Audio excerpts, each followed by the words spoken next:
Here we go. All right. Matt Butterworth, thanks for joining me on this very interesting political day in America.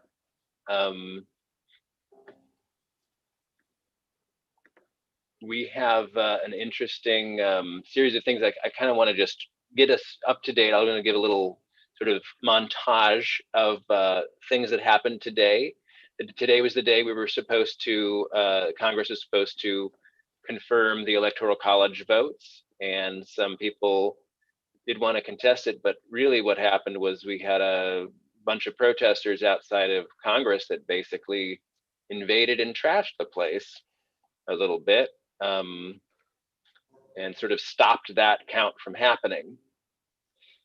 So let me just share my screen. I'm going to show a couple little clips.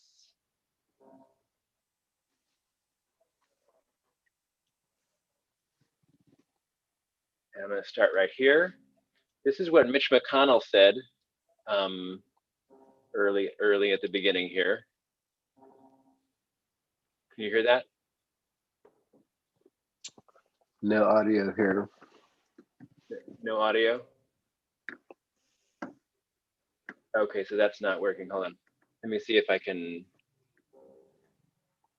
quickly change it on Zoom to include the audio from there. It might not work. Bummer.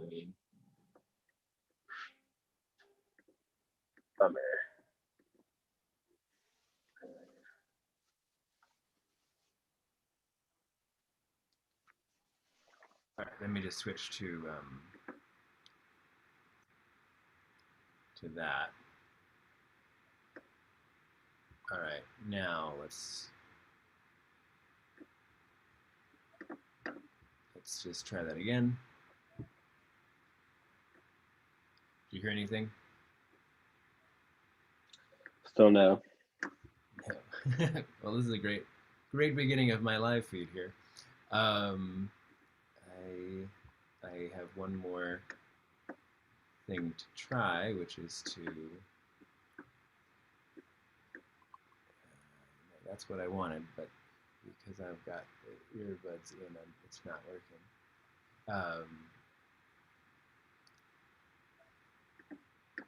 And that screen's not popping up. So, all right, let's just skip the videos. Basically, McConnell says something. Basically, says that we can't he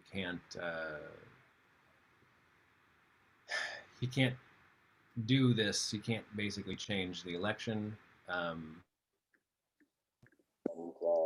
So does Romney and a few other people that basically say we can't, we're not going to do this. We have to basically trust what the electors said, and all of these other judges that went through, 60, 80 different claims of voter fraud and basically said, no, we have to trust that. We can't reverse the system. And then we had people basically sort of bust down the walls of Congress and, protests. You had police basically trying to guard the place,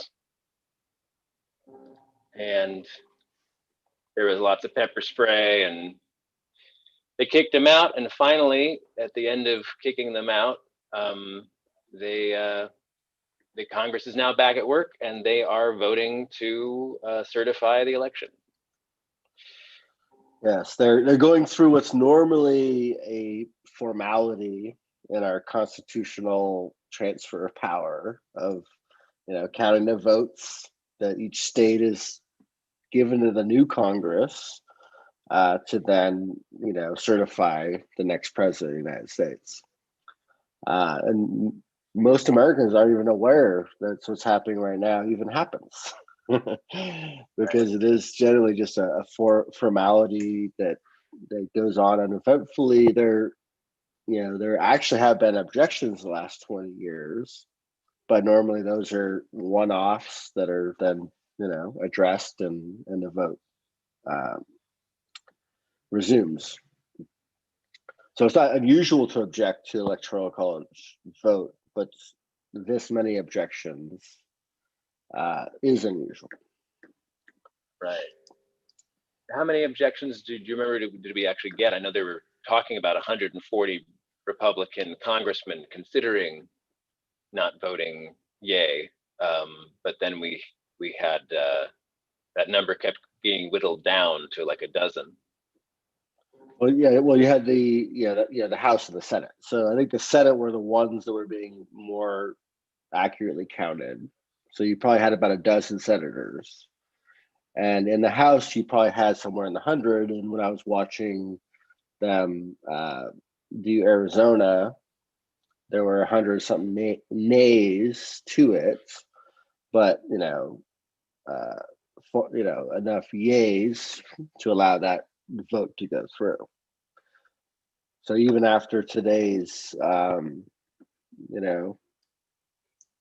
storming of the Capitol, however you want to characterize the violent, not violent, I don't know who the lady was that got shot and died in the process, but it was definitely not a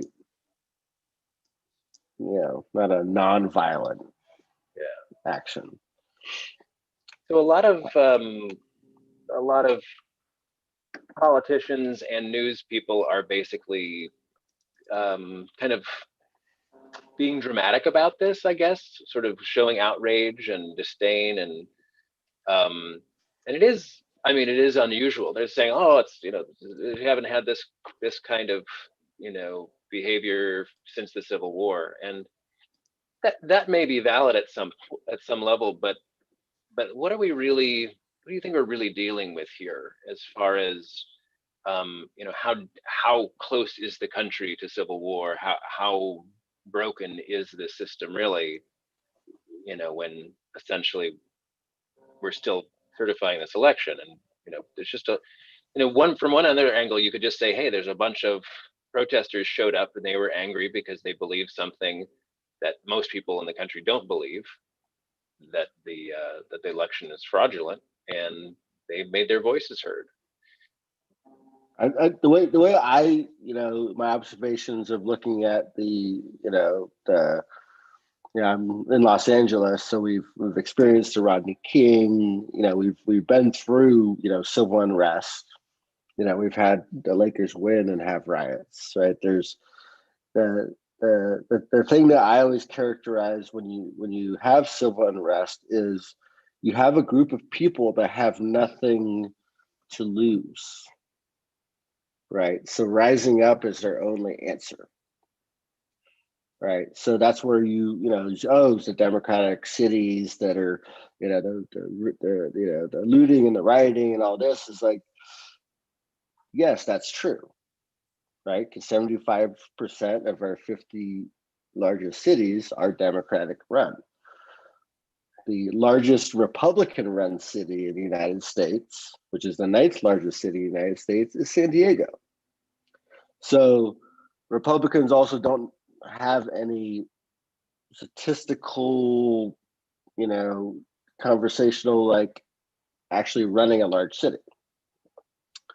So that's its own discussion and conversation. And that largest city is in California, which I find some irony too. Actually, the mayor of San Diego, I gotta say, is he should probably run for governor. I think he'd be a good governor for California, because he's actually addressed homelessness in San Diego. Seems to have a good balance of both sides of the party. But we can leave that there. Sure. So we've got people who have nothing to lose, or at least they believe they have nothing to lose, showing up to protest, and what it's based really on this idea that this election was stolen, that Trump won, as he says, by a landslide, yet he has not provided the evidence for that yet. What his lawyers did provide in the last 2 months was there were a bunch of small cases of suspected fraudulent things, many of which, the most salient of which, were really well debunked by the Brad Raffensperger in Georgia. like the the mystery ballots, and so it's but people still believe it. They still believe this election was stolen. No one's presented me evidence that's convincing yet, but people believe it. And is there doubt and suspicion of fraud, strong enough to keep them from accepting defeat? Well, I think there's a lot of facets to this, and to just end on the point of nothing else to lose, and that this is why you see within cities people that are impoverished and have nothing to lose, they'll go to battle with the police. It gets a lot crazier. What we saw today, we didn't see that because these people have stuff to lose, right? They didn't hold the Capitol building. They didn't stay there until this fraudulent vote was found. They didn't do that. There's a reason they didn't do that. It's because they have something to lose. If they go to jail, if they get tried for treason, that changes their lives, their family's life, right? So we actually didn't see, as a quasi attempt at patriotism, right? They showed up. Some of the extremists, whether it's Antifa, far right, whoever decides to make a move, I'm sure a majority were there for what they thought was a peaceful protest. But what they didn't do is kind of stand by their convictions. Once the police really started showing up, they all wandered away. Right. And now the Congress is in there counting votes. Right. So we can say this was it was a intense moment in our country, but it was also a weak moment if you're actually going to stand up for these convictions. I'll just call that out. So as far as like the premise goes, is that there's widespread fraud, and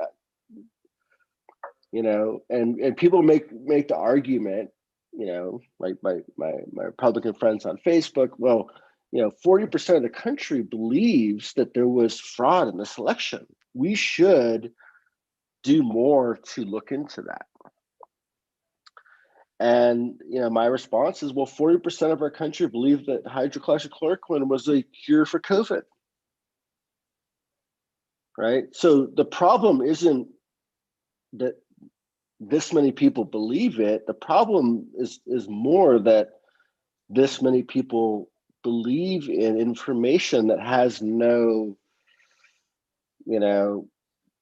substance to it. It has no additional sources, or it's just something that somebody said. So let's take the devil's advocate for a second, because you and I both have conservative friends as well as liberal friends, and conservatives really don't want to give this up. Now, I keep saying, hey, I'm open, because I would say emphatically, if there was a smoking gun, if there was strong evidence that the election was actually Trump's and it was stolen illegally for Biden, I would demand that Trump be reinstated, even if it's months down the road.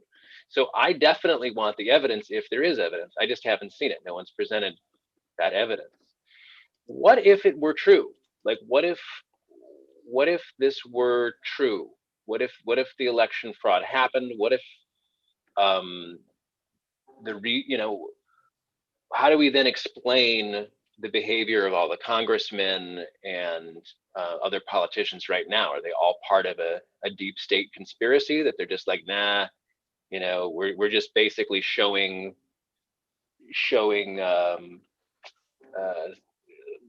loyalty to our Trump supporting voters, but we're gonna just kind of cover this up because we don't want to be part of it. Like, how would this look if the Trump if the voter fraud claimants are right? What would this look like to you? Well, so first off, you have to kind of isolate, well, which method of fraud are we going to go with, right? Because we've been presented with dead people voting, illegal people voting, machines changing votes, observers not being able to watch the count. So then your election volunteers and officials are changing votes. So you kind of have a lot of allegations on a lot of components of it. The signatures not being verified. So it's like they threw all. It's like they threw all the food on the wall and try to see whatever would stick. Right? Like So right, and so but mail-in voting, mail-in voting, I think is a good place to start because that's the mail-in voting to create all this fraud. Right. So I think we should examine what that would look like. Right. So mail-in voting, and I'll speak from California, is you register to vote, right? And in the case of California for this year, because of COVID, they mailed everyone ballots. Right? Oh, that's going to create all this fraud, right? But if we start with the process of, okay, we have 40 million Californians, and let's say 30 million are registered to vote. It's probably 25 million, 30 million. So they all get mailed. We all got we got asked. We got an initial mailing that asked if we wanted to vote by mail or not, so we could choose to vote by person. And if you didn't respond, they were just going to mail the ballot. So then a ballot arrives in my house for me and my wife. Kids are underage, so they didn't get one, and neither did any of the preceding people that lived here. And then we voted to send it in. So now every mailbox address has been given one of these things. So for you to execute fraud at scale, is you got to get hold of these ballots, right? So there's the first thing is you got to physically get these, whether you're pulling them out of mailboxes or you've illegally registered a bunch of people to have these ballots mailed somewhere so you can get them in your hands. Then the next step is filling it out, but you have to sign it, right? And when a person registers to vote, you have to produce ID and prove citizenship, and you give a signature, right? Which is often like your DMV signature. So then you have to sign this thing, right? And there's people and machines that are going to examine these signatures. So now you've had to go through all these mailboxes, steal, let's say, for in California, you stole 1 million of them, right? Well, you probably have to steal, if you want to change California from a Democrat to a Republican, you probably have to steal 5 million ballots, right? That's half the houses in Los Angeles County. You've stolen their ballots. No one noticed. Hey, I didn't get a ballot, right? Because somebody stole it and they filled it out. And all the claims of like dumped ballots, like, oh, that they found a very high Republican district in some state and they dumped those and didn't count those ballots. Well, that's pretty improbable given the record turnout of votes that were counted, right?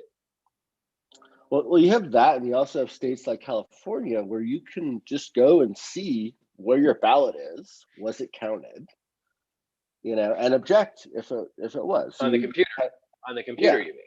Yeah. Yeah. So you can be like, hey, I voted, you didn't count it. What's going on? So basically, you'd have to steal you have to come up with, somehow fabricate millions of ballots that didn't exist, or steal the machines, or steal them, so that other people who didn't get them would then complain. And of course, the envelopes are coded to match, right? The envelopes all have a sort of a coding barcode that matches the registered voter. So you'd kind of have to steal all those ballots, and then the people who didn't get ballots wouldn't have to not complain. Right. And then the people who stole the ballots would have to forge all of the signatures of the people that they stole the ballots from.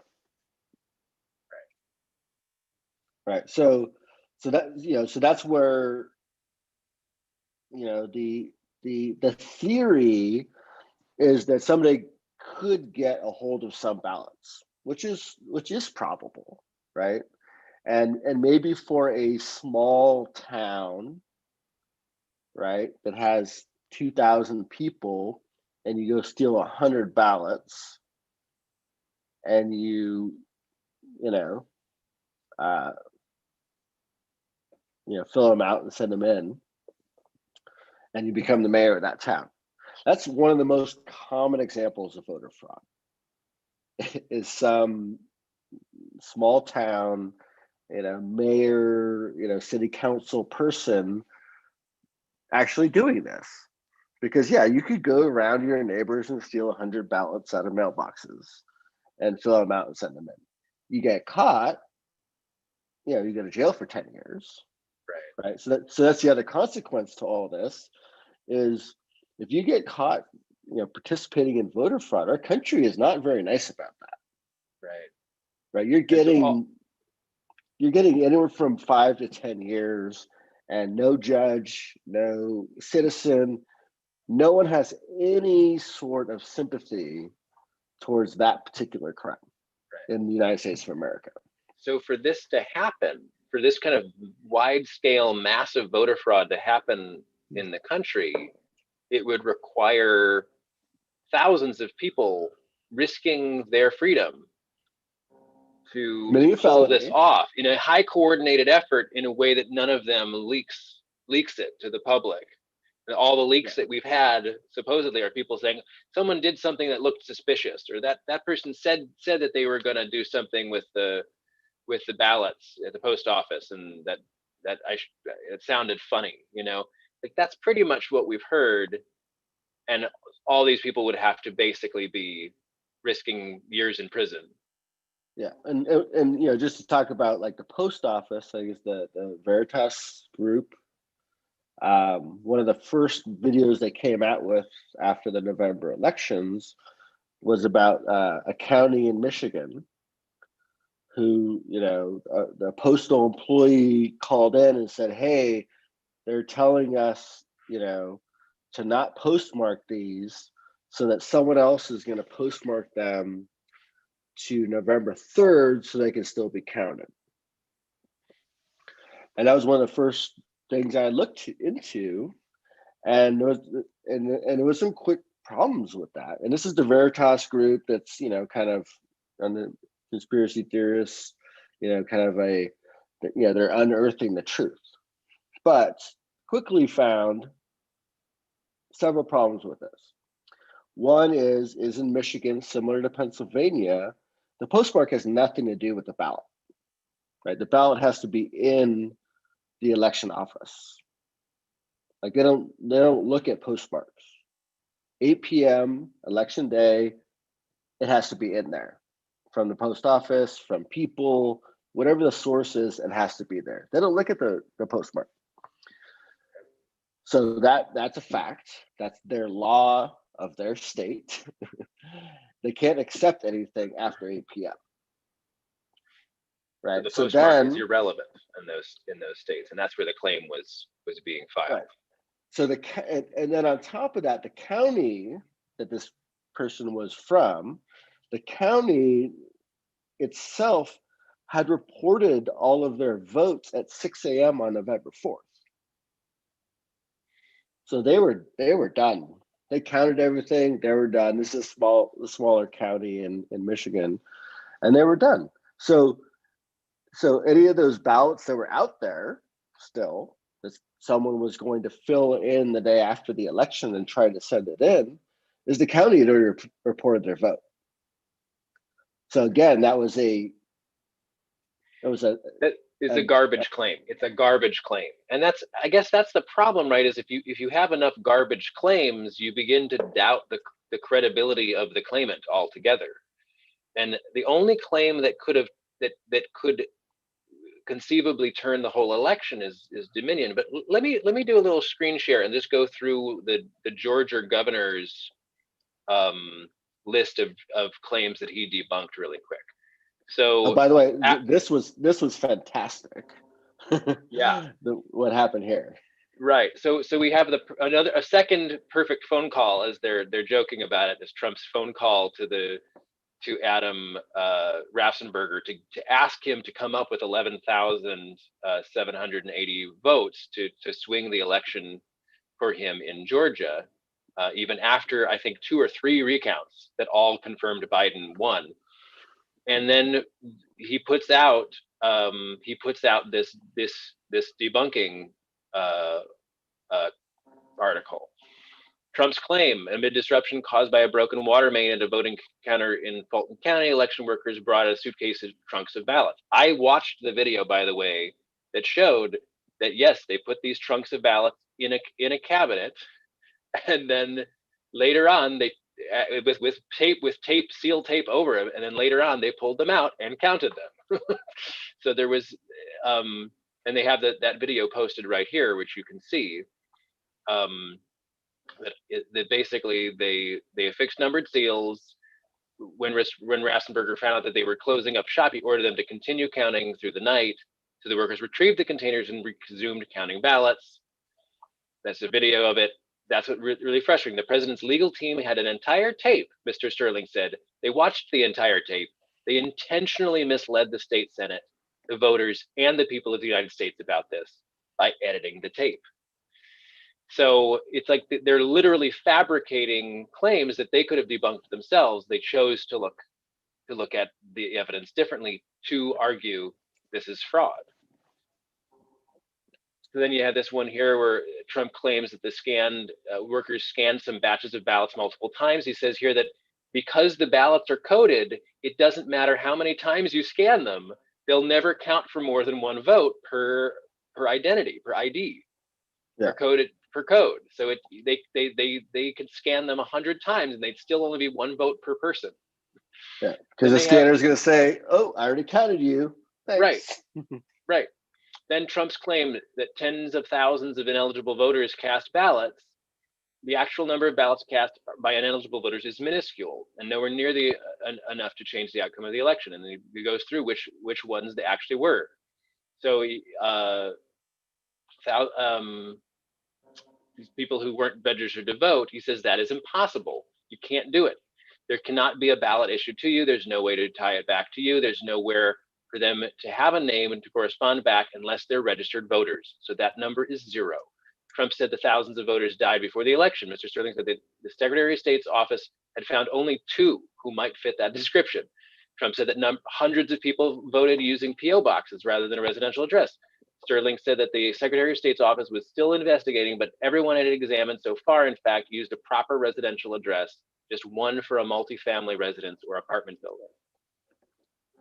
Trump's campaign said that many felons voted. In reality, using records from the state's corrections and probation departments, the Secretary of State office identified only 74 people who might fit that category. And he said the final number would be even lower once the office completed its investigation, because in many cases, the person might have had their voting rights reinstated after completing a sentence or might simply have the same name as a felon. Trump campaign said that tens of thousands of people younger than 18 voted. Actual number is 0, he says. 4 cases where they were under 18 when they voted, but the time that the vote was counted, they were 18. Or the absentee ballot was received before they were 18 by the election day. So Mr. Trump campaign said that hundreds of voters cast ballots in 2 different states. Sterling said that the officials were still investigating that, but that if any cases were confirmed, it would be handfuls and nowhere near enough to change the outcome. Then you get the big one, right? Trump claims that machines flipped votes. He says, if this had happened, Mr. Sterling said the hand recount would have shown it, and it did not show anything of the sort. Now, a lot of people have talked to me and said, no, because anyone who does a screen touch voting, the machine could have changed their vote during the screen touch. But I'm pretty sure they get a printout of their vote with their ID on it once they do the screen. I don't know if they get the actual votes in the printout. Yeah, no, the Minion system is that kind of screen paper, so you have that paper audit trail. So I believe that you're given, that printout of your votes, which then you submit. Right. So that So yeah. So you pretty much have you have some evidence that you could probably track who you voted for if you wanted to.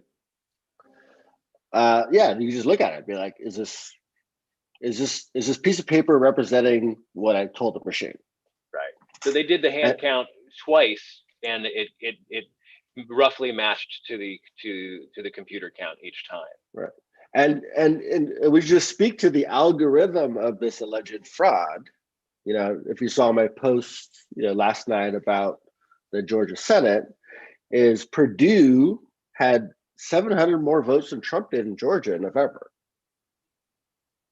Right, which is kind of an interesting thing. He's more popular than Trump in Georgia. In Georgia, right? In November, and Ossoff,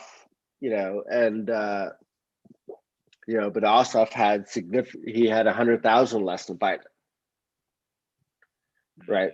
So, and there was Libertarian in there, which was basically the one that kind of took those votes.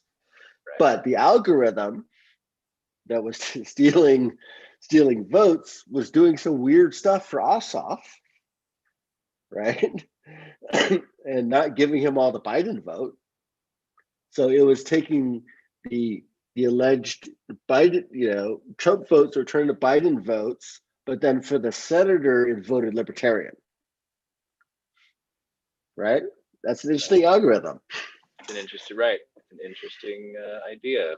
Yeah, we'll take that to Biden, but then the Senate race goes to Libertarian on the one. On the other one, they just pick a number between 1 and 20 to where that went. Right. And the other thing that's clear now is since the runoff Senate election is over and the Democrats both seem to have won the Senate seats in a very close race, it suggests very much a matching of the voting electorate in the state is like slightly in favor of the Democrats. So it matches now, right? Yeah, it was kind of, if you kind of read what I said, is, and I didn't get into Purdue is a known quantity, right? Because his family, his history, his cousin was the governor, he's been the senator. So Ossoff was always going to have an uphill road. Whereas Loeffler was appointed. Her predecessor, resigned and she was appointed. So she's never been elected. So the people of Georgia have never said, I want to vote this person. And she was going up against, Warnock, who's, a pastor at Martin Luther King's church, right? And was potentially going to be the first Black senator from the state of Georgia, which I was shocked that there hadn't been already a Black senator from the state of Georgia, right? We're talking about Black Lanta. This is the state of Georgia. How do they not have proper representation in our United States Congress? It's kind of surprising.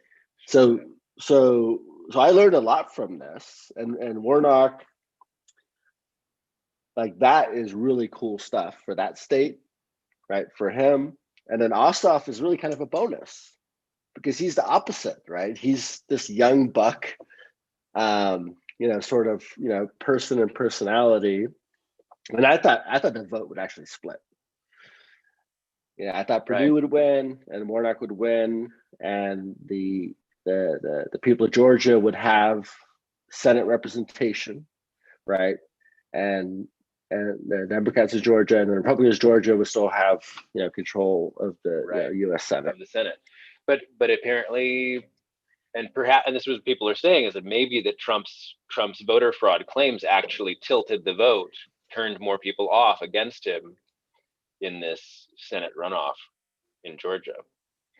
Right, and that was one of the the observations I made on the the Purdue and Ossoff is that Libertarian drew votes from one of them, and it was hard to say if it was from Ossoff or it was from Purdue, but the way it played out is it was from Ossoff, right? He lost, he's the one that didn't get those votes in November, but because there was no one else on the ticket, he then is the one that picked up those votes. And I don't know the exact differences today. Wow, I'm surprised I haven't even checked this all day because Well, it happened today. Well, it's interesting too. You can share your screen if you'd like. I gave you the power. The interesting thing too is I think you said you were speculating before that a lot of people who typically vote libertarian in a lot of different states, seemingly those numbers went to Biden this year in a very that wouldn't normally normally these people wouldn't vote Democrats, but that many more people voted for Biden than usual. Well, I think the better way to characterize that is in 2016, all of your independents, libertarians, people in that kind of middle political zone did not want Hillary Clinton. Right. So Trump very much, picked up all of that undecided middle vote, which is why the pollsters, they saw that there was a 9% undecided, but they split it instead of, the reality was Trump got 90% of the undecided in 2016. And if you look at the polling and the results, that was all that happened. The polling was correct. Hillary hit all her polling numbers, but Trump outperformed because, when you have 9% or 12% in some states undecided, that's a huge number. Swing. So it looks like Right. Hillary's at 47, Trump's at 42. Oh, she's killing him, right? But 47 and 42 means there's 11% undecided. Right. And if most of them are voting for change and Hillary does not look like change, then they're going to vote for the other guy. Right. So then Hillary ends up at 48 and then Trump ends up at 51 and he wins the election. So the pollsters just misunderstood where the undecided vote was going to go. And that was another thing that they said too, is that a lot of people may not have wanted to admit that they were going to vote for Trump because there was so much public sort of hatred and dislike of his character, of his arrogant character. And so people were just like somewhat embarrassed back in 2016 that they wanted to vote for him. Yeah. And maybe they didn't tell pollsters or whatever, but it's very clearly when you look at the polls, there's a huge amount of undecided, way more than this cycle. Because this cycle you have, because in 2016 you have two unknown quantities, right? You don't have an incumbent, right? Because Obama had served his terms, and right. So in this cycle you have an incumbent. So there's not a lot of question about do I like Trump or not, right? Then you have Biden, who's also technically a known quantity because he was the vice president for the preceding 8 years, right? In the Senate for forever. But here's the logic that I hear from most of my Republican friends is that there's no way Biden beat Trump because he's not as energized, is not as popular as Trump is. So this is what I tell people is politics is not a popularity contest, right? People for the most part vote blue or red, right? They vote what their dad did, they vote what their politics are. And if we want to talk about a popularity contest, Garth Brooks did a free concert in Central Park and 1 million people showed up, right? That's drawing a crowd. 1 million people showed up. Trump's inauguration, he had 600,000 people. Trump has never, ever, ever pulled anything near what Garth Brooks pulled in Central Park, right? So if you want to talk about what Taylor Swift can pull, right? If we're talking about popularity contests, about the excitement and the energy of who shows up at rallies, and if you're also going to make that conversation in the context of a pandemic where that sort of activity, someone's going to die, right? So you're making one is it's a Trump thing. Like, I'm more popular because Biden only gets, It's 12 people 6 feet apart to his rallies. But that's not what matters in politics. it's not. It's not a logical. There's no logical causal relationship being established by saying Trump is more popular or more energized than Biden. Largely because a lot of people were energized about Trump in the negative sense. They didn't care who the Democrat was. They were voting against Trump, and so that explains to a large extent why Biden got more votes than any president in U.S. history. Right, because you have, if you go back to 2016, Hillary Clinton, very unpopular. I don't find a lot of people that, and my Democratic friends are like, I loved her. They're like, yeah, they liked some ideas and things, but her personality and, some of her things, she was not popular at all. She's less popular than Joe Biden. She still got 3 million more votes than Donald Trump. Right. This is not a popularity contest.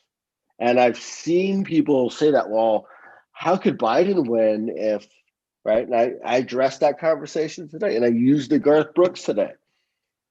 Garth Brooks will always outdraw Donald Trump. I can guarantee you that. So if that's your litmus test, right? Then let's vote for Garth Brooks for president, which I think would be better than Donald Trump anyway, because I do like the guy.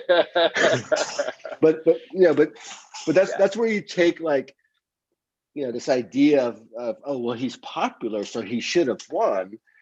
But if you look at American politics, that's not how it works. You have, a 60-70% of people that just punch their color, right? And you're really just playing with a 20-30% who think about their color, and those are your 40% independents who don't have a representative, so they have to pick one of the colors.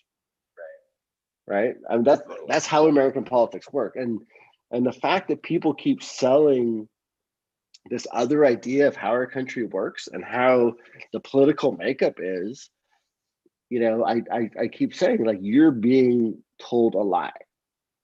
Right. Republicans are 25% of our country. Democrats are 30% of our country. 5% is all the green and all the things. 40% is independent. Right. Our country is not this red and blue that it looks like. It just looks that way because on a presidential election, you only have 2 colors to choose from. Right. But the people are not that way. Right. That's a great point. And it's very important to understand that. Yeah. It's not because so keep going. Sorry. And it's very important because people get concerned, like, oh, the Democrats are at the White House, the Senate, and the House. And that is concerning, right? The financial markets don't like that setup. They like a mixed government, right? Because they don't want crazy things happening. But you also have to realize, more of the composition of our country. Who's a senator of West Virginia?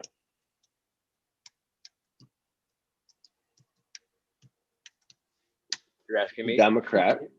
All right. You have Manchin, right? Democratic senator of West Virginia. Right. Know what he represents? Moderation. He's the senator of West Virginia. He has to support gun rights, right? But he also supports Obamacare, right? And yeah, he's pro-life, but he's been doing it for 10 years. Been the senator of West Virginia, a Democrat, doing it for 10 years.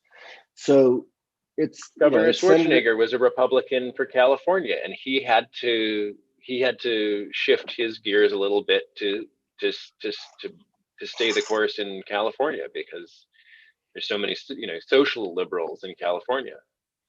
Yeah, and people don't realize that there's a lot of moderate senators and representatives, congressional representatives that are moderates. This AOC agenda is not going to all of a sudden take over and destroy America. Right. That is not how our country works. Right. So even though there are people like Bernie, Ron Paul, AOC who are energizing to the people, Donald Trump, they don't often win, and the Bidens have an advantage, because most people are pretty happy being a wealthy country in the world and don't really want to lose all of that. Because most people in America, don't, they have something to lose, right? So America not going to civil war and not going to chaos is what's keeping us all together, right? If we were a third world country that you had 80% of the population had nothing to lose, today would have gone a different way. But we're not that country, right? You have enough people that want this country to work, even with different political ideology and whatever, is you have enough people that want their kids to go to a nice school. They want to be in safe communities. They want the same thing. And this chaos can't happen because too many people are going to make it not happen. Right? And that's where you have to kind of believe in America a little bit. Right? The police were nice today to the people that trespassed on the U.S. Capitol building, right? They're nicer than they were, and the people that trespassed on a federal court building in Portland.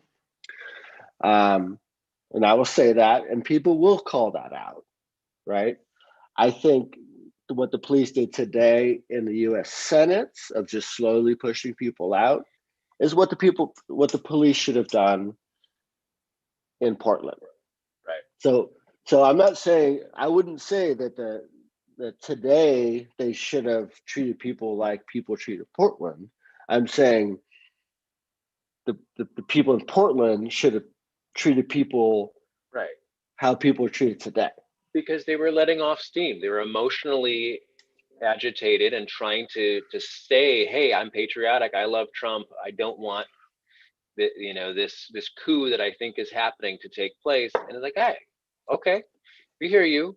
And as it's one of the congressmen said to people, protesters outside, is like, he said, I believe you. I have conviction that my conviction is that Trump should remain our president too, but you have to go through the law. You have to do the law. You can't just demand something and it happens. That's just not how our system works. And we have to remember that these are all fellow Americans, right? So we may have different opinions and ideas, but we're still fellow Americans. We are all protected by the Constitution, and we should be treated with the same everything. So, and that's important to say. As much as I was mad today, and I'm like, where are the tanks and the Apache helicopters and tear gas and rubber bullets, and where was all the stuff, right? Someone's invaded my U.S. Capitol, and they're not being dealt a heavy hand. But through the course was yeah. So because they slowly moved in, they slowly pushed them out. I'm like, you know what? That was nice. That's actually an example of what should happen in Seattle and Portland and some of these other cities where the police departments come out and punch people in the mouth. Gotcha. So basically, back to this concept of what if they were true? What if the voter fraud really happened? Because that's what this is going on. It's what people are showing up. The earnest people who are patriots are showing up because they think the country's being stolen, and they. So let's continue to walk through maybe the claims of voter fraud, and just let's just make sure we're getting through this, so people can fairly see how many of these pieces of pasta were thrown against the wall and did not stick. So the biggest claim that has the most credibility or the most potential to change the outcome of the election are the voting machines, the Dominion voting machines. There's lots of speculation around that, because if this machine could somehow change votes by a percentage or something, to or be controlled by some other country, be sending results to Italy, and Italy is sending them back like no, change the numbers to this percentage or whatever, then yeah, you could have a rigged election and maybe not even know it, because the computer ballot machines are counting. In Georgia, he says right here, discussing allegations of hacking, he added that ballot machines and scanners aren't connected to the internet. Neither one has modems, Mr. Sterling said. It's very hard to hack things without modems. It's sort of a tongue-in-cheek, poignant thing. But some people are claiming and modems is an older word, but the concept is the same. It's connectivity to the internet. Connection to the internet. If you've got no connection to the internet, you're going to have to go in by hand to hack those machines. So the whole idea that it's going to Italy and back is not valid if they don't even have the hardware to do it plugged into them. So let me just finish the claims, then we'll go back to this Dominion idea. Trump's claim the election official did not properly verify signatures for mail-in ballots. Secretary of State's office brought in signature experts who examined more than 15,000 mail-in ballot envelopes. They found potential problems with only 2. And upon investigation, both ballots turned out to be legitimate. So he's basically saying there were no illegitimate mail-in ballots. Trump's claim that compared with previous election cycles, Georgia rejected a suspiciously low number of mail-in ballots. The decrease in rejection is attributable to a recently passed law that gives Georgians a chance to correct problems, such as a rejected signature with their ballots. Both parties had teams roaming the state and contacting voters whose ballots were at risk of rejection, but Sterling said that Democrats were simply more prepared for the task. So this point actually needs a little more light shown on it, and is to me, I really liked what happened there. And what that was you had Stacey Abrams, and they were creating a consent decree against the state of Georgia because of voter suppression.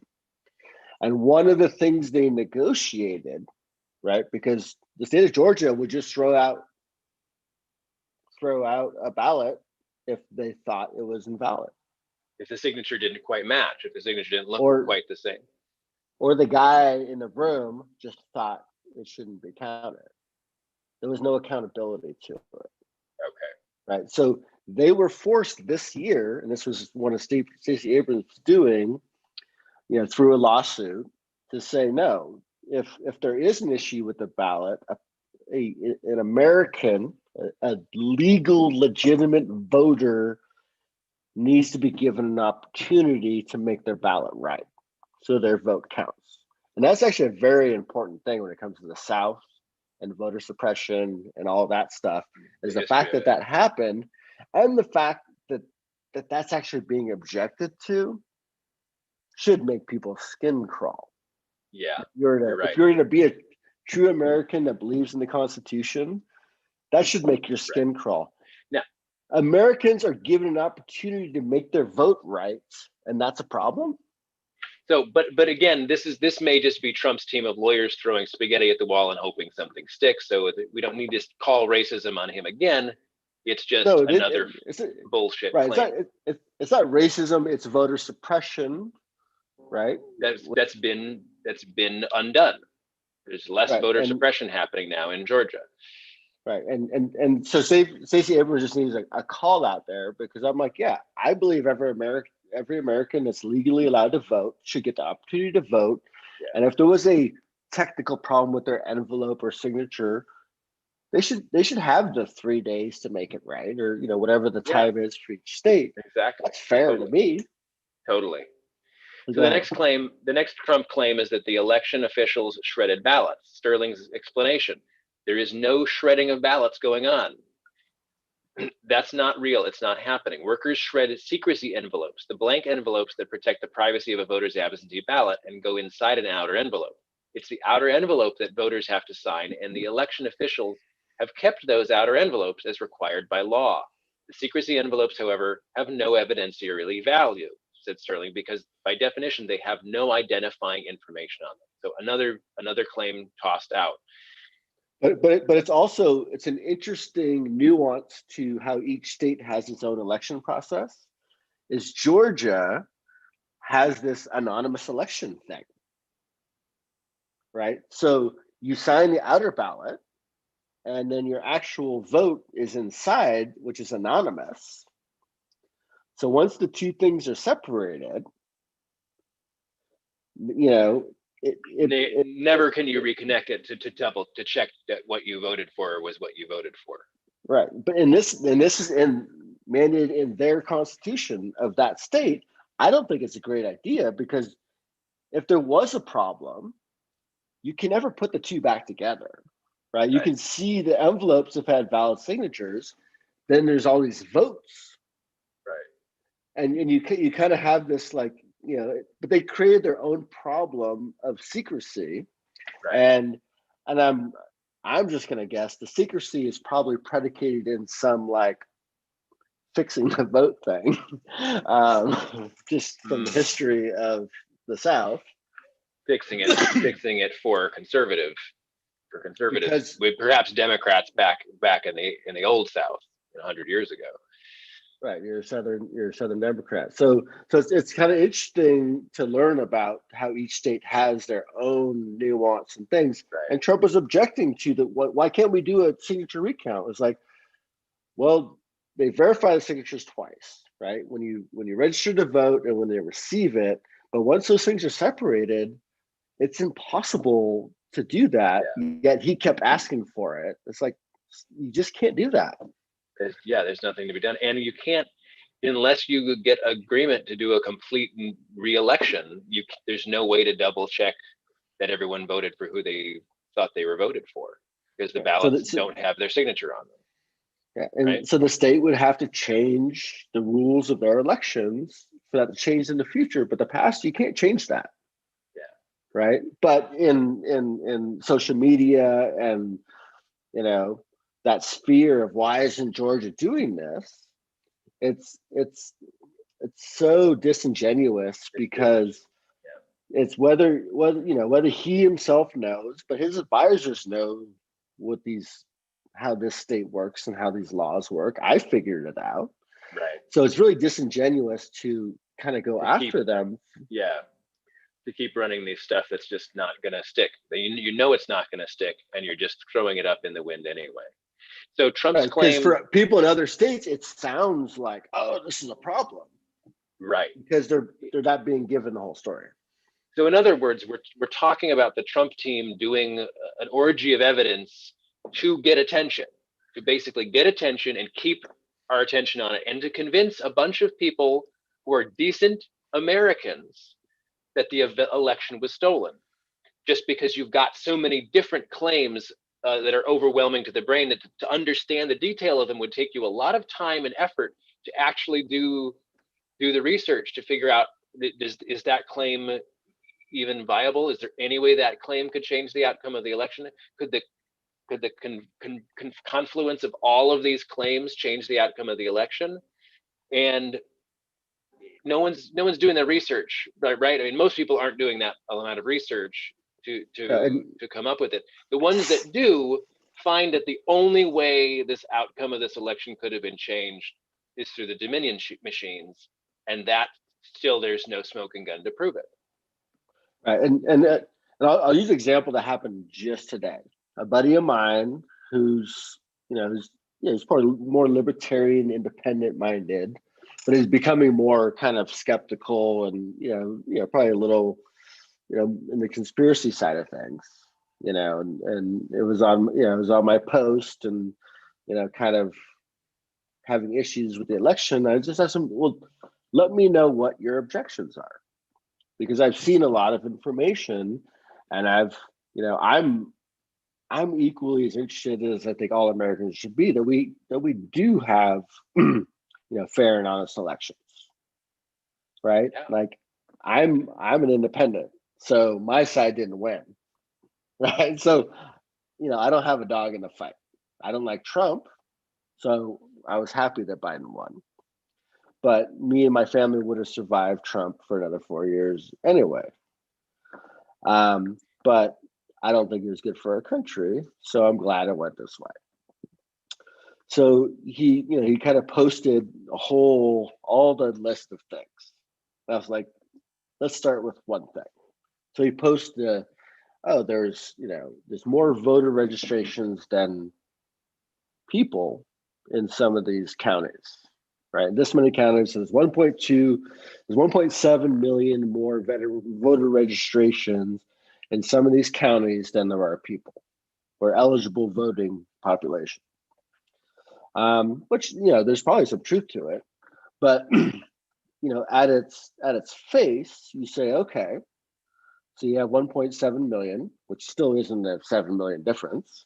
1.7 million of voter registrations more than the eligible voting population, but it doesn't mean there's fraud, right? Because the voter registration isn't fraud. The vote's fraud.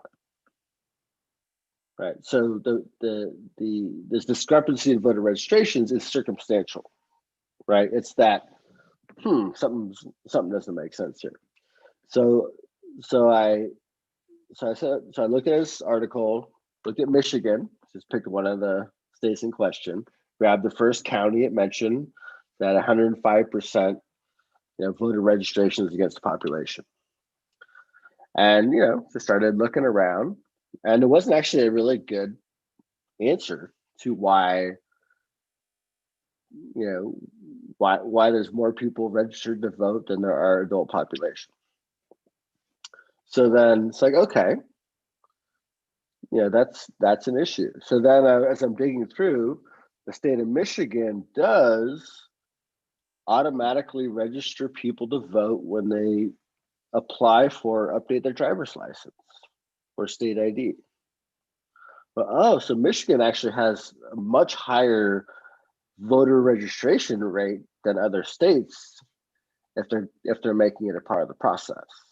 So the higher voter registrations for Michigan, if they're at 90%, 95%, that's how their state works, right? Other states may be 80% because it's an opt-in state, but Michigan is kind of like an opt-out state.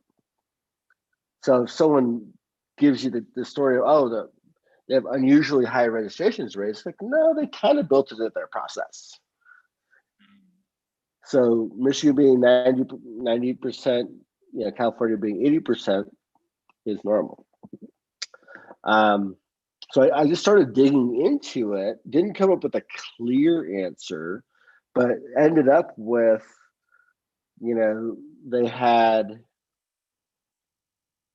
a 8% increase in voting between 2016 and 2020, and the country as a whole had a 6% increase. That was kind of in line with the overall, additional turnout.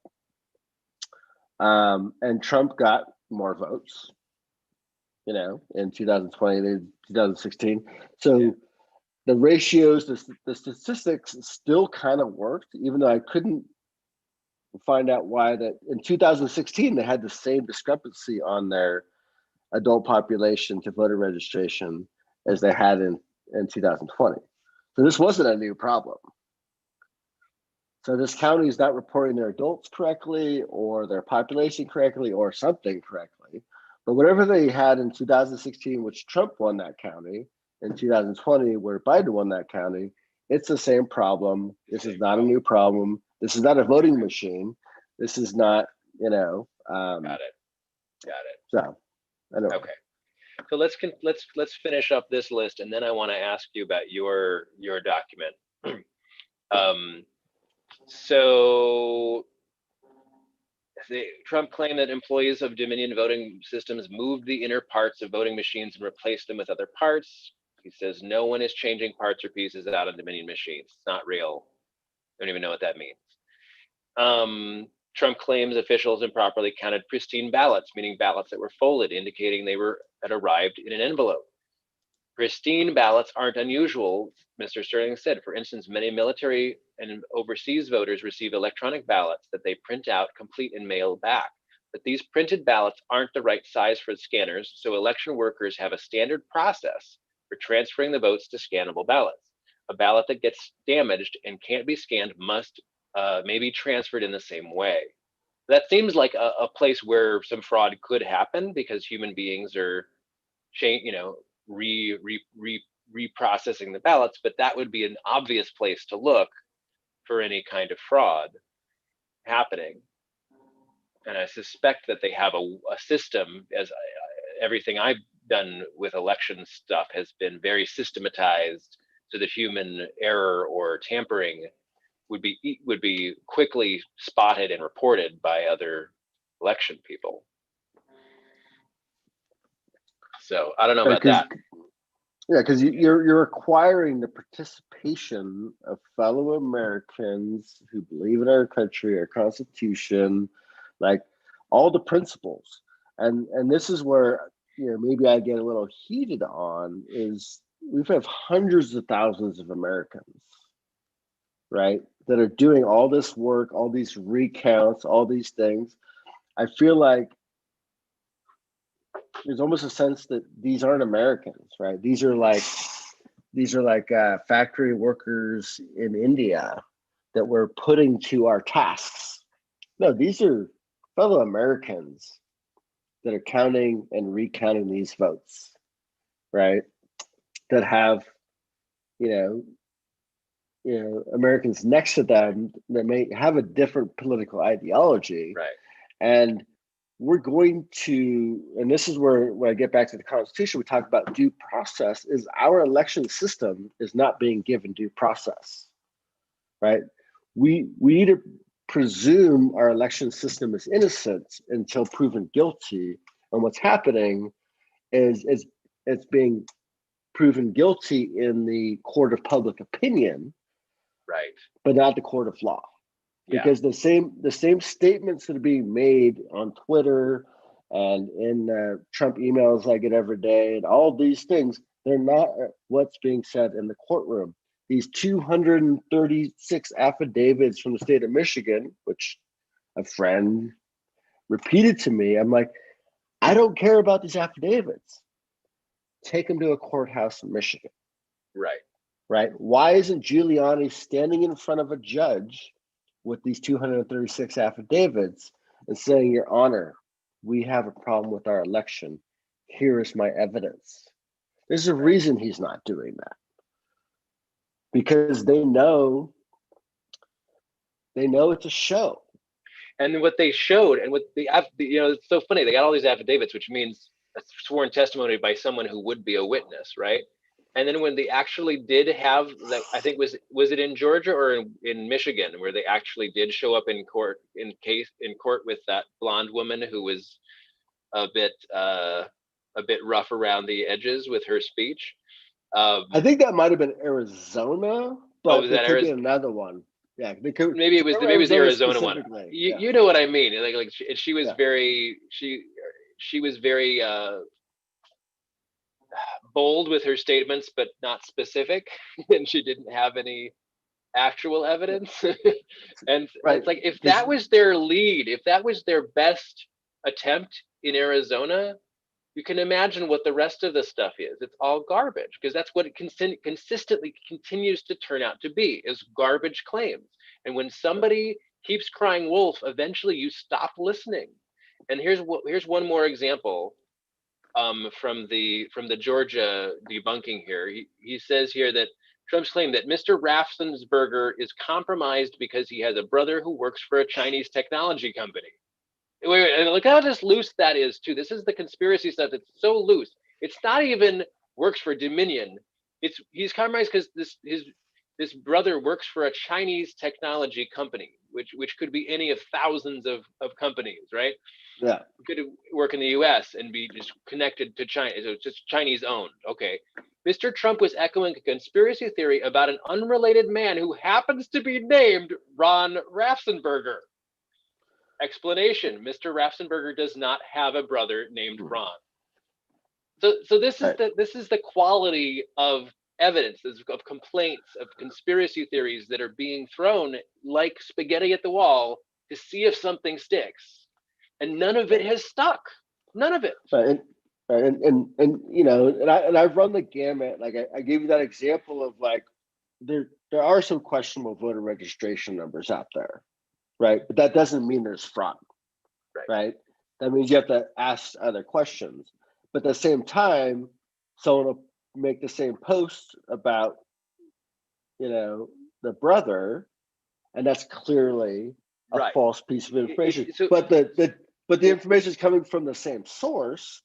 You said this thing that has a twinge of credibility to it, right?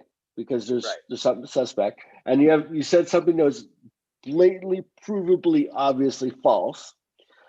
And there's a point where that source of information, you know, you kind of have to discredit, because if they're willing to give you a little bit of the truth and none of the truth, then you probably should stop listening to them. But what people are doing instead is that they're overwhelmed by the amount of data coming at them. So they stop vetting each piece of data, and they start to put a story together in their mind of, oh my gosh, there's so much evidence of voter fraud. It must have been a rigged election, because it's just too much being thrown at them. So this is a strategy. This is a manipulation strategy of an orgy of evidence, of just dumping it at you. But as they said in Minority Report, you know how many times I've seen an orgy of evidence of all my years of police homicide? None. Exactly. Not one. Because it's a setup. It's a clear sign of a setup or a manipulation of law enforcement. This is what Trump's team is doing. They are setting you up with a bunch of garbage that does not stick, but because there's enough of it, you're going to be convinced, because you don't have the time or the energy or to dig through each claim to debunk it, and you want it to be true too. You want the country is corrupt. You want this election to be rigged. You want Trump to have been stolen from his rightful place as leader of the country. So, and the crux is really nothing about Trump. It's an anti-government position that people have, because you can explain to people 2016 Trump won by 55,000 votes in 3 states. That's how close 2016 was. Right? Wisconsin, Michigan, Pennsylvania, 55,000 votes. Right. So if you live in an echo chamber, that is so close, it's ridiculous. He's going to tell you he won by a landslide. And he didn't. He lost the popular vote by a significant number, which he'll discredit. He'll say it was Mexican illegals, but he only won by 55,000 votes in a few states. It was a very tight, slim margin election. So it's not ridiculous to think that it could go the other way 4 the years next later. time. Exactly. And I don't know if you read all my posts. I was trying to set the stage and tell the story of what happened in 2016, how close Michigan, Wisconsin, Pennsylvania was, and the fact that Biden, was from Pennsylvania. He fought with the governor of Michigan, and Wisconsin just flipped 20,000 the other way. That's Wisconsin. If you're living in an echo chamber of everyone who just thinks Trump is the greatest, then I can understand why you might think, how is this possible? How could Trump be less popular? I like him more than I did 4 years ago, and so do all my friends. But that's because you're living in an echo chamber. Exactly. Our echo chambers are we deliberately get out of the echo chamber. We deliberately have other access to other people who aren't in the liberal echo chamber. But a lot of our friends are pretty liberal. Those echo chambers just hate Trump. It's like they're more dramatic. And then you see the people like the Lincoln Project, Republicans who are putting money and campaigning against Trump because they think he's so bad for the country. I mean, that's kind of unprecedented, right? Like a whole group of your own party opposing you. So it's like there's a lot going on here that would justify Trump losing the election. It's not unbelievable. You just have to get out of your bubble. Yeah, and all the people that call me liberals on my Maddie from the Middle posts, and I jokingly say is like Trump should have read my post. If he played the middle, if he led the country through a pandemic, led the country through civil rights unrest, he would absolutely have no problem being reelected. He chose not to. He chose to lead 45% of the country, and he got 45% of the vote. It's fucking math. That's it. You got it. Right? It was always good. It was always, I told my uncle 2 years ago, the same thing. If he doesn't play the middle, he's not going to get it back. Yeah. Joseph Biden, after the primaries, right, when you have to deal with the more, liberal stuff, once, he was the nominee, all his message went moderate, went middle, went about all of us. I'm not raising taxes. Like, he checked off all of those moderate things to get the independent, sort of voters. That's how our politics work. I tried to do a whole setup of an explanation of what was probably going to happen and how our country works. Most people, I think I write too much because they say we really like your posts, but they're really long.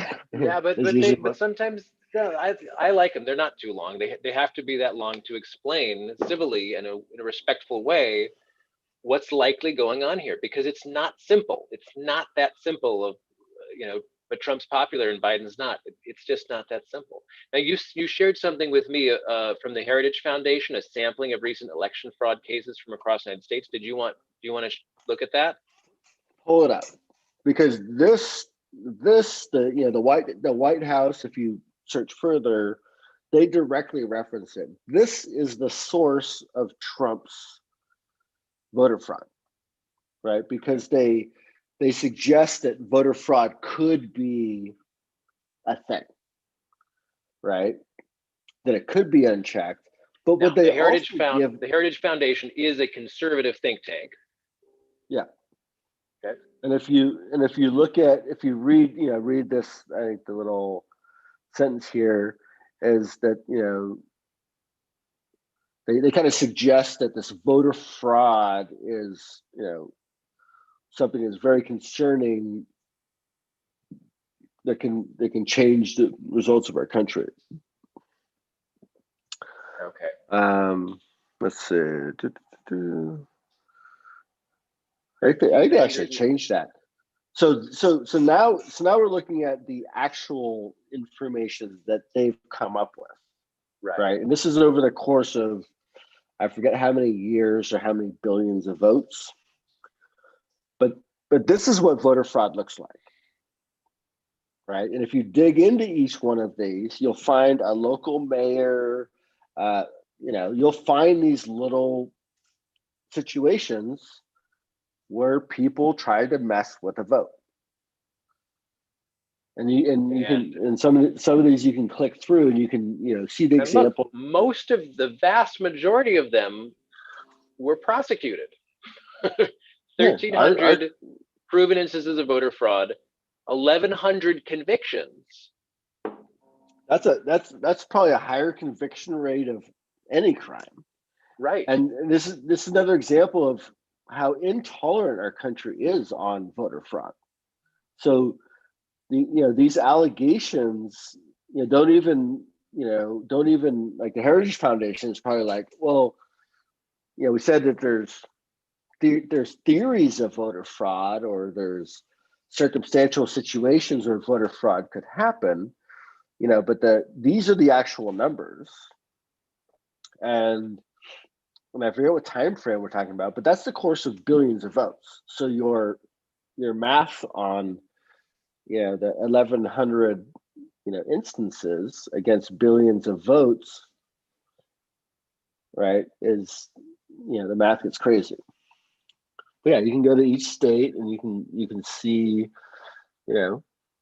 what it was, who it was, and almost one for one, it's going to be a local small town mayor, or a overzealous person working for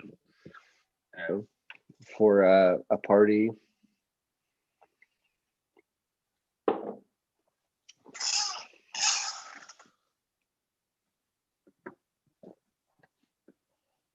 So voter fraud does happen.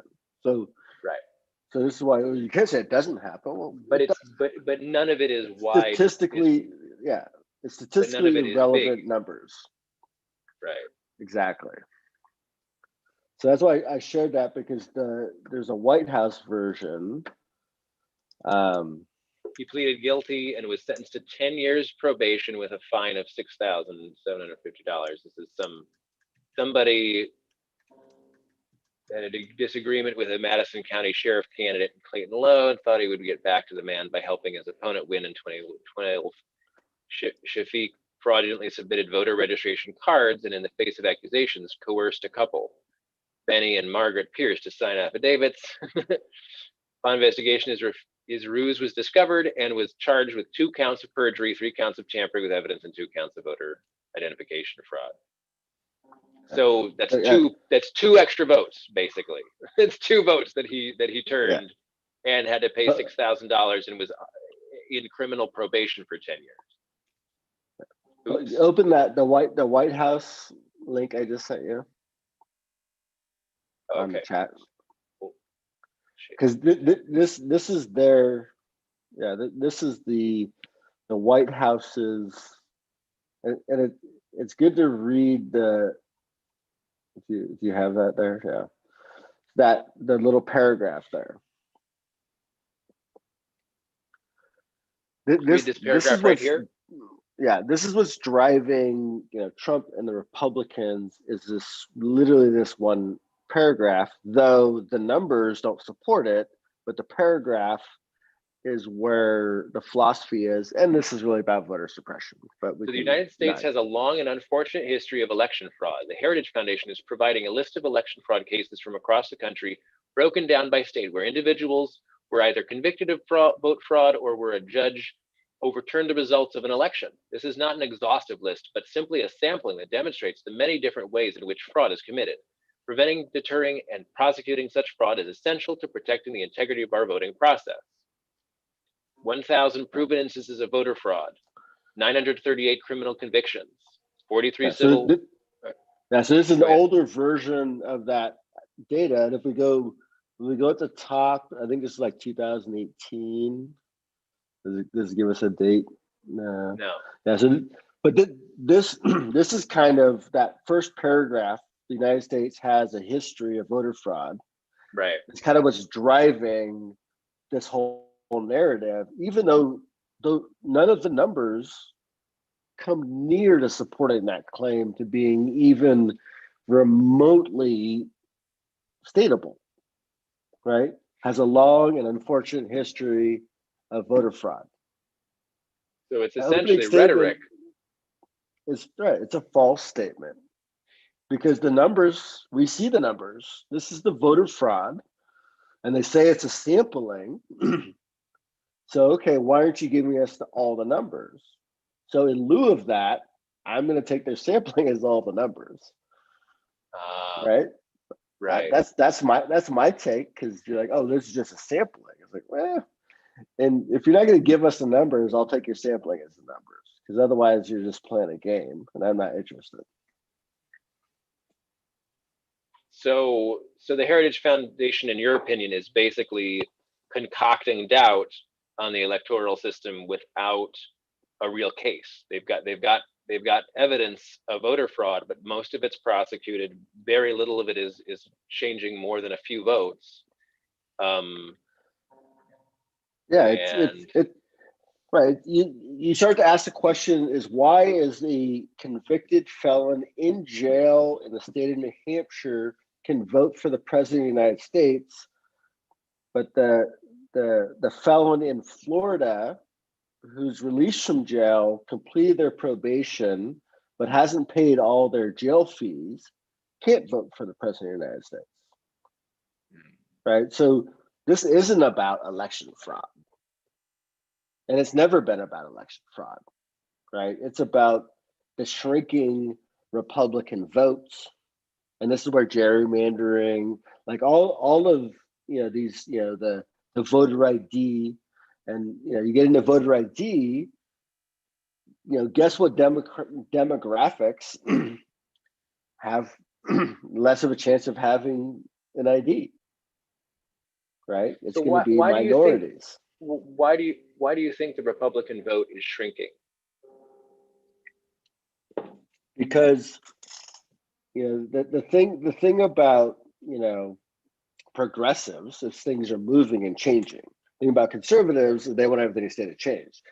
The problem is we keep making babies, right? So you have these new humans being born into this world that may want to seek out their own journey, right? And go down a different road than their parents. Their parents might be, who knows? But our world and our country, if you kind of look at the broader view, is slowly going down this inclusive equality sort of road of like, oh great, for the last 5,000 years, people of a different culture we could enslave, and we could do whatever we want with, and that was cool because we enslaved them, and God gave us this right to do that, and it was fine. We had no moral objection to that. And there's been a lot. Well, the north of the U.S. always had a moral objection to that. Well, I was going back to Egypt to my reference to 5,000 Oh, I'm sorry. Yeah. Right. Egyptians, right. Yeah. So this is not a new thing of enslaving someone else that you've forcefully overtaken. So U.S. didn't invent slavery.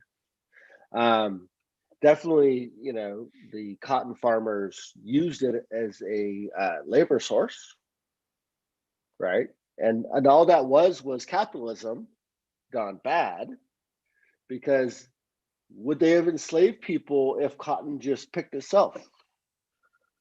Right. Probably not. And if they already had the Industrial Revolution, they probably wouldn't have chosen slaves at that point, because the cotton gin and a lot of machinery was already sort of making a lot of manual labor unnecessary.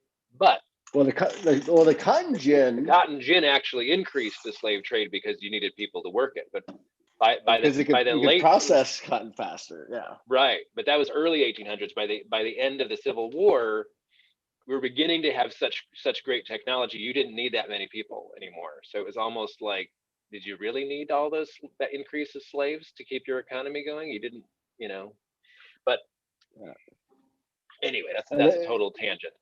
So you think that the country is becoming more progressive, and it's sort of the Republican Party sort of clinging on to power through any tactic it can, including gerrymandering, trying to get more, trying to hold on to the Christian right vote through abortion, trying to hold on to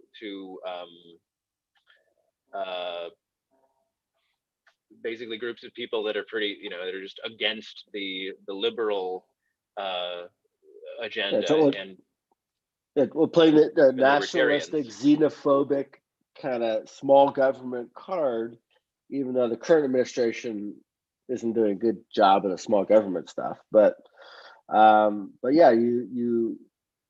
because you either play your cards fairly and out front, this is who we are, vote for us, come join us, or you're saying, oh, we have 800,000 people in Florida that in 2018, the people of Florida said, if you're a felon who does your time, completes your probation, instead of having the governor personally sign off to reinstate your right to vote, we're going to automatically give that to you. 65% of the people of Florida said yes, people should just automatically get their right to vote back after they've done their time and their probation. So the state of Florida turns around and says, oh shit, we're going to change serving, completing your sentence to not just the time, but the prison fees that we've charged you in addition to your court fees and other things. So $20,000 a year that we're charging you to be in prison, we're going to tack on there, and your right to vote won't be restored until you've paid this $20,000 a year, and you've been in prison for 5 years, so that's $100,000. And you're a felon. You're going to come out. You're never going to vote again. By the So way, basically, American, oh my God, a that's free, awful. That's so free, disgusting. yeah. So that I was hoping you go to the Supreme Court this year, admit it to the Florida Supreme Court, which has 5 Trump-appointed judges, and they pushed it back. I believe it'll still make it to the Supreme Court because I believe it really, because they're the only state that does this, by the way. So this isn't like a normal thing at all. And your suspicion is that most of these ex-convicts are going to vote Democrat? Well, why else would the people in 2018 said, oh yeah, you can vote, and then the state Senate immediately said, oh wait, you can't vote until you do this. So So the it's state not Senate me is making, largely Republican? yeah, it's DeSantis and his boys. So it's not me making accusations of what the intention. I know what the intention of the people of Florida was. The person does their time. They're now a free American. They should be able to vote. I'm good with that. The Florida State Senate was like, oh fuck. All of a sudden, 800,000 people, and we know how close the elections are in Florida, can vote. I'm not going to say what demographic they are, but I know that the Florida State Senate put them back in the no vote zone. Got it. Did they do that because they want every American to vote, every free American to vote? Are they concerned about these people voting? Because they changed the law. It wasn't like on the books or anything. Okay. So well, anyway, that's another that is tangent. dark. That is dark. And I think the other thing is just to adhere to your theory, there are other signs of the Republican Party kind of just pulling from a really strange bedfellows, essentially. Like the libertarians, for example, have very little in common with Christian conservatives, except for small government. Right? So the one thing. And so when you start losing libertarians because you aren't, because you either aren't small government or you're scaring them with fascist dictator like autocratic tendencies, you're likely going to lose the people you needed to win an election. And that's just another reality. So, well, thank you, Matt. I think we got it. We pretty much have explained why this election went the way it did and why Trump fans, believe through his machinations that it has been stolen from them, even though there's no hard evidence of the theft. I just want to say again that if the Dominion voting machines, if there was a smoking gun to prove that they had somehow warped votes, even just one state, enough to turn over that state, or even at all, if they did warp the votes, I'd be terribly curious, and I'd want to know, and I want it to be fully investigated. And if it had done enough to flip the election, I would want Trump reinstated as president. No matter how much I don't like the man, I would want the election to be certified the right way and for the right person to be in charge of the country. Yeah. and that's where I spent 30 minutes today looking at this county in Wisconsin of why they have more voters, because I want to be on the right side of the truth. That's very important to me. People think I am biased to this and that. I'm like, you actually don't know me at all, because I want to be on the right side of the truth. I want to make sure I'm listening when I should, right? And if there's something that that the spidey sense goes on, I'm going to look into it because I want to make sure that I'm being good. The other last on the commentary is Twitter suspended Trump's account. They suspended his account today. Like they Yes, suspended about the 4 entire hours ago. account. About Oh my 4 hours ago. God. That's amazing. Like I know why, because of all the stuff he was posting, but that's pretty bold for Twitter. Right. So it's one of those, because there's conversations about the 25th Amendment, another impeachment round, whether Congress could fast track it, or Trump's cabinet could do their thing. These are all honest conversations. And what's crazy is Jack Dorsey, who's Jack Dorsey, is the only one that was bold enough to be like, you know what? I'm going to shut you up for a minute here because our country doesn't need this. Yeah, so this tweet is no longer available because it violated the Twitter rules. Yeah, so they not only shut him down, but they're blocking certain tweets, and you see the one they left at the top, right, which was the one with the call for peace and order, right? Respect the great men and women in blue. I'm glad he at least did that tweet, and he did a couple of, he did a statement that somewhat suggested that too, along with a lot of claims of voter fraud. But, yeah, so it was talking about it both sides of the mouth, which is a problem. Yeah. Right. It's like, oh, I love you. There's nothing wrong. Be good, but there's voter fraud. I mean, how could you not object to this? Like, don't forget what he said just one day ago on Twitter, which is essentially his own private, his own news feed for his base. He basically said, these scoundrels are only toying with the Purdue, a great guy. All right, rigged election. He's in a rigged election, but he basically said just a day ago to fight, to basically fight, get smart Republicans, fight. Like he's basically telling people to go to war over this election. Yeah, and you'll if you keep going, there'll be the January 6th, right? And he posted yesterday. That's the Pennsylvania letter, which just kind of rehashes, right? So he's talking about tomorrow. So he's saying, come here. There's election fraud, right? And then I didn't even see this Antifa reference earlier. They're basically planning on Antifa being the fall guys for any sort of protest violence, which may or may not be true. But that immediately happened, and then there was this guy with horns and stuff that was in the Capitol building in that picture, and he's a known Trump supporter. And I'm like, so someone's, this is Antifa. None of the Trump. No, they didn't call him Antifa, but they're saying, the Trump supporters didn't go up the stairs and into the building. And I'm like, but who's this guy? Yeah, I'm like, who's this guy? Who's up the stairs in the building? Yeah. So, really. So he basically incited this.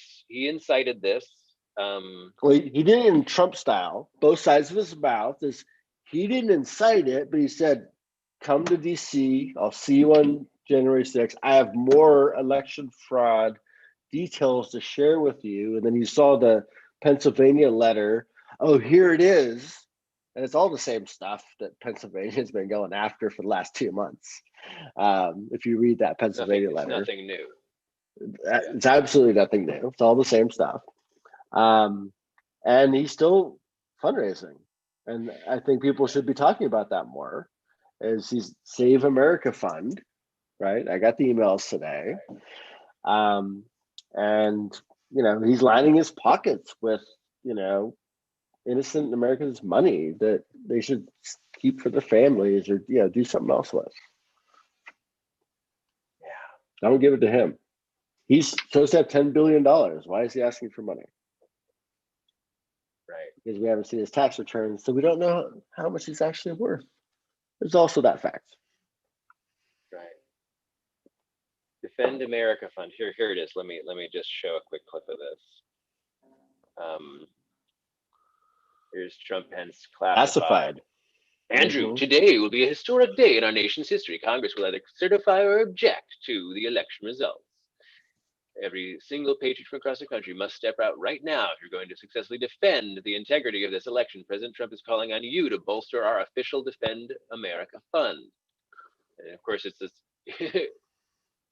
For the next hour, you can increase your impact by 1,000%.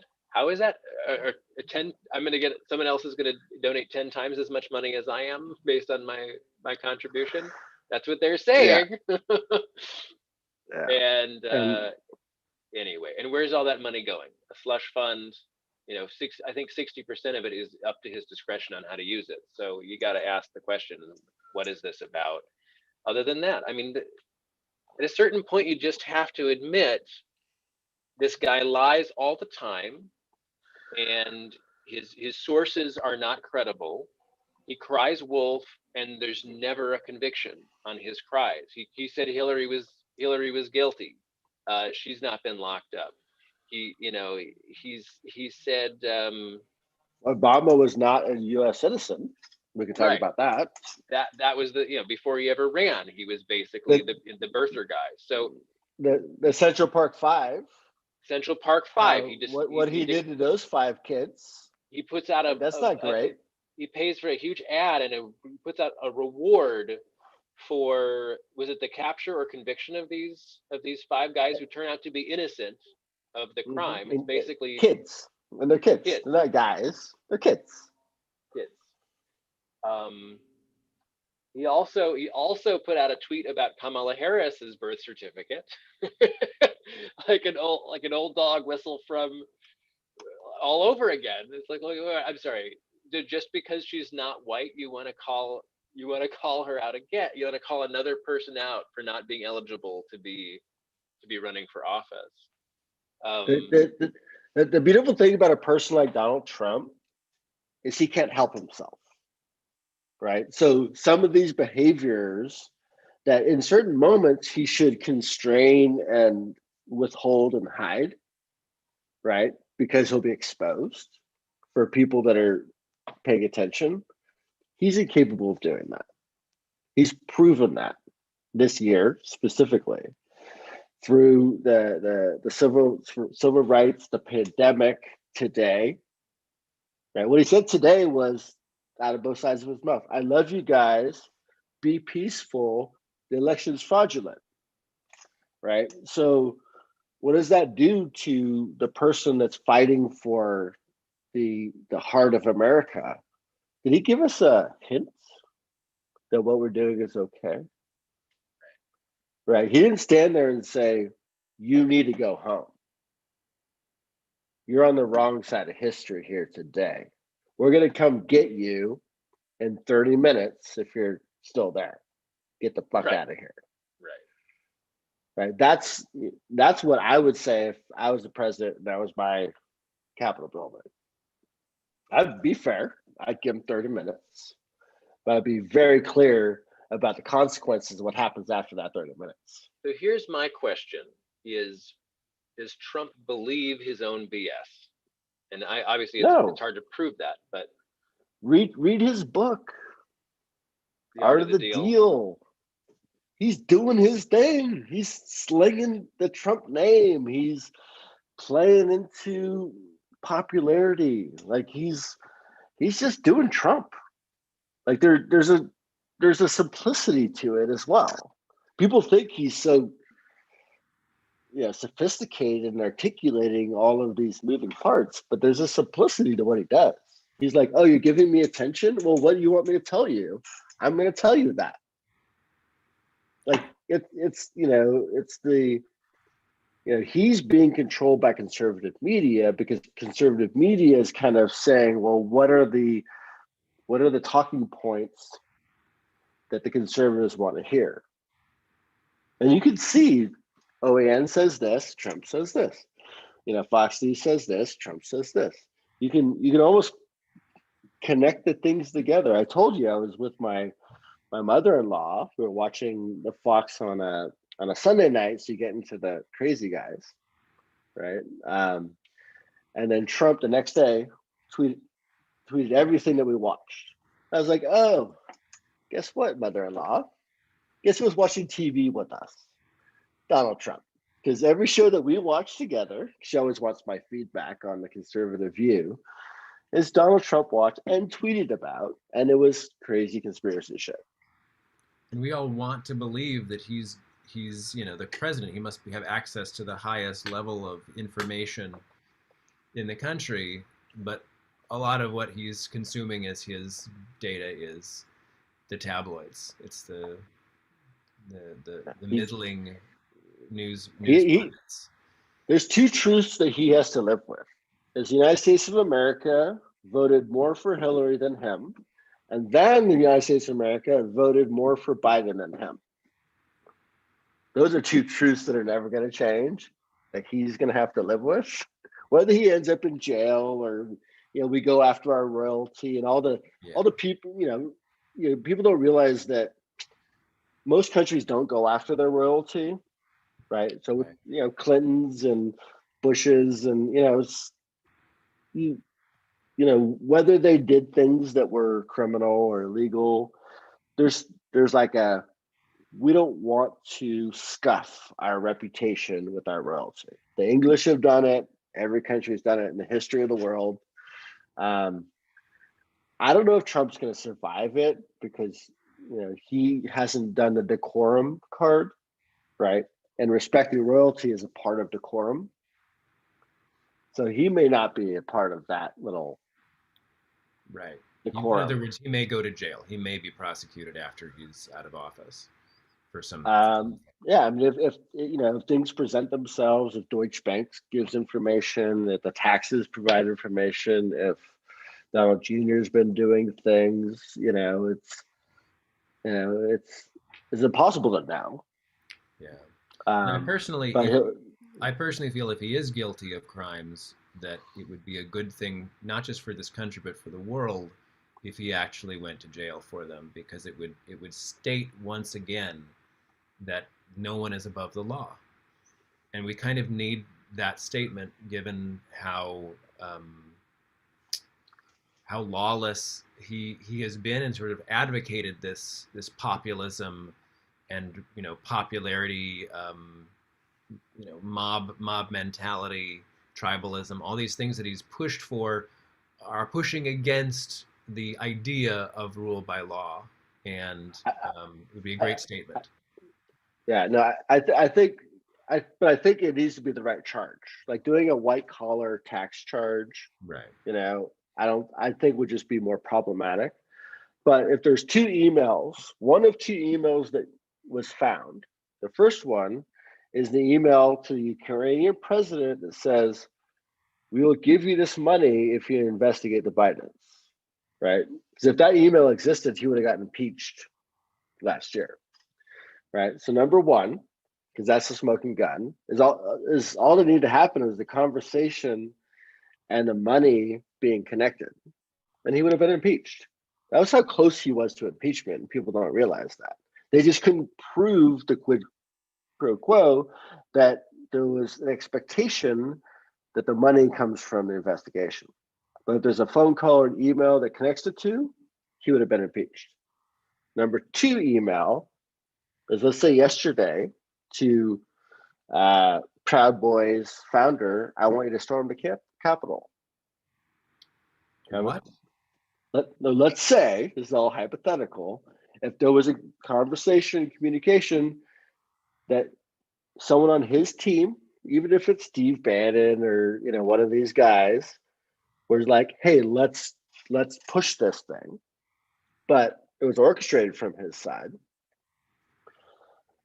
That I think if you're going to go to jail, it needs to be something for profound, not, not white collar tax evasion sort of stuff. There needs to be a treason or something very profound, or else just leave him alone. Yeah. He's old enough. He's not going to last too much longer, and it's not worth the trouble. But if you can find those 2 emails, if they exist, then yeah, go after it and say, no, we don't tolerate this. Just like we don't tolerate voter fraud, is we don't tolerate our leaders doing this sort of actions.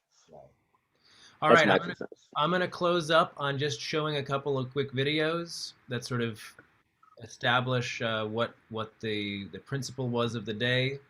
The first one is perhaps the best, is Mitch McConnell, who's been a Trump supporter all this time, basically finally saying, this is enough. The assertions range from specific local allegations to constitutional arguments to sweeping conspiracy theories. I supported the president's right to use the legal system. Dozens of lawsuits received hearings in courtrooms all across our country. But over and over, the courts rejected these claims, including all-star judges whom the president himself has nominated. Every election, we know, features some illegality and irregularity, and of course, that's unacceptable. I support strong state-led voting reforms. Last year's bizarre pandemic procedures must not become the new norm.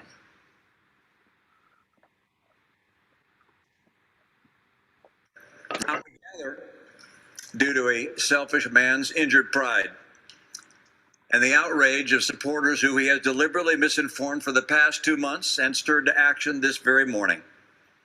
What happened here today was an insurrection incited by the President of the United States.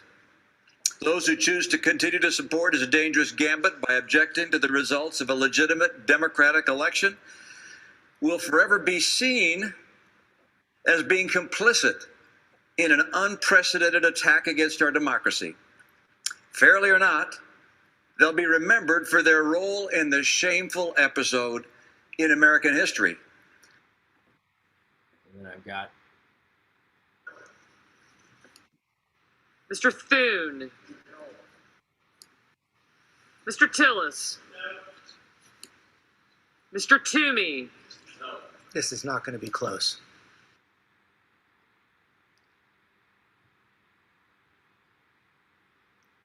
Oh yeah. The law matters with us. Share that conviction. We debate what the law matters. And then that's it. So thank you, Matt. Thank you for being with me. Thanks for discussing this, for just thinking this through with us. Hopefully people can come back to a semblance of what's real here and not be lost in Trump liar land forever, because obviously there are some conspiracies that are true and there are frauds that are real, but they don't measure up to what Trump has been saying by anything that we've seen so far. And we need this country back from the hands of a pathological liar, Trump style manipulator. And it's not personal with the American people. It's not about dividing us. We don't want to be divided. We want to get the truth, but Trump is not giving you the truth. So stop buying it. And that's the exact problem, is selling this idea of a lie without providing you with truth. And, at this point, McConnell, as much as I'm not his biggest fan, said everything just right. The time was given to disprove these things. And, now it's time to stop making these statements that don't have any sort of place of truth. It is that time. Like, it's unfortunate, and then should it become true, we can reopen and have this whole other discussion. But at this point, it's time for us to move on, and just like Jack Dorsey did, is disable his Twitter account. It's kind of you gotta turn the mic off. It's just like the debates. Turn the mic off. Well, why don't we go out on that? Thank you, Matt, so much. And we're going to go out on a little bit more of Mitch McConnell saying those final words.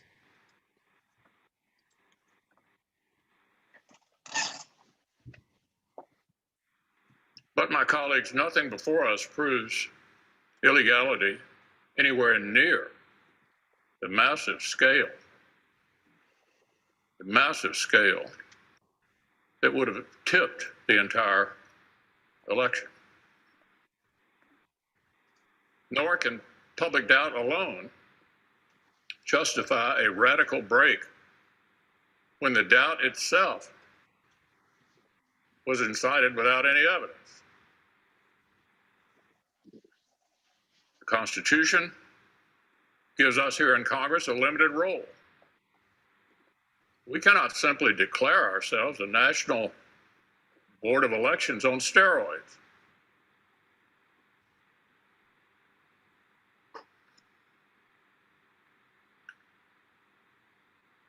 The voters, the courts, and the states have all spoken.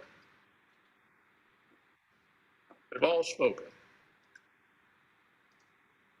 If we overrule them, it would damage our republic forever.